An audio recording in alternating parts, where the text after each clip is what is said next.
Good day mga bossing. Ngayon, nag-crave nga pala kami ni Commander Mixer ng ulam. Ito ang Saba Squid. Siyempre, di ba wala ang mga sahog. Siyempre, hiwain na ni Commander yung bawang. Then, bulis naman ang sinunod niya pagkahiwa ng bawang. Ganyan lang tawang paghiwa. Guys, nakakain ba kayo ng ganito? Kasi pag naggisa si Commander, yan lang ang ginagawa niya sa sahog. Yan lang. Hindi na kami naglalagay ng mga kung ano-ano pa. So, after ng sibuyas, ilalagay naman sa plato. Then, kamatis naman ang hihiwain.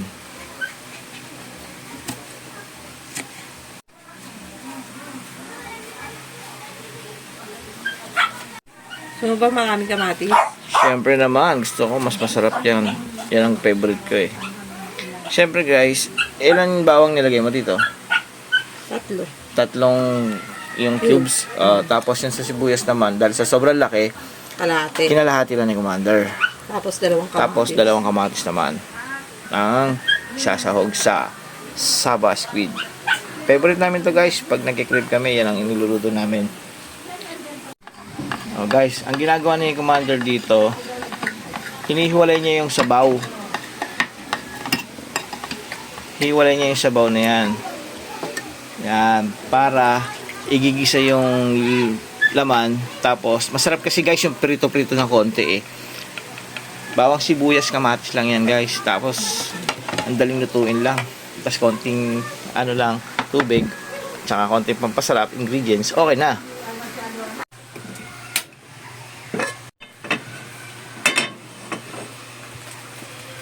Yan na guys, pinainit na yung kawali. Then, after na wala ng mga basa, tsaka maglalagay ng mantika si Commander.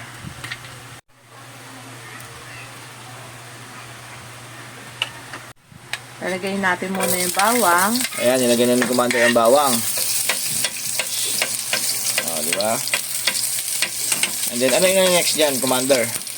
Sibuyas later. Sibuyas later. Pula-pulay muna natin ito. Sibuyas. Ang sinunod ni Commander sa bawang. Guys, siguradong masarap to. Kakagutom na agad sa amoy pa lang. Woohoo! Kamatis. Kamatis ang last na inano ni Commander. Ayan yung chili. Siyempre guys, hindi puro timpla lang yung ginagawa ni Commander. Kailangan mag-serve din siya sa family, di ba? Siyempre, trabaho pa rin niya itong magluto para sa atin ng mga anak niya. Tama ba, Commander? Yes. So, after nyan, antayin natin mag-isa-gisa siya ng konti. Then, ilalagay na ang squid. Yun yung squid, oh. May style pa si Commander, ha? May style pa. Nice. Oh, guys, madaling magluto lang. Kung kayo, mga asawa nyo, magluto na kayo, guys. Hindi yung puro mister nyo ang nagluluto.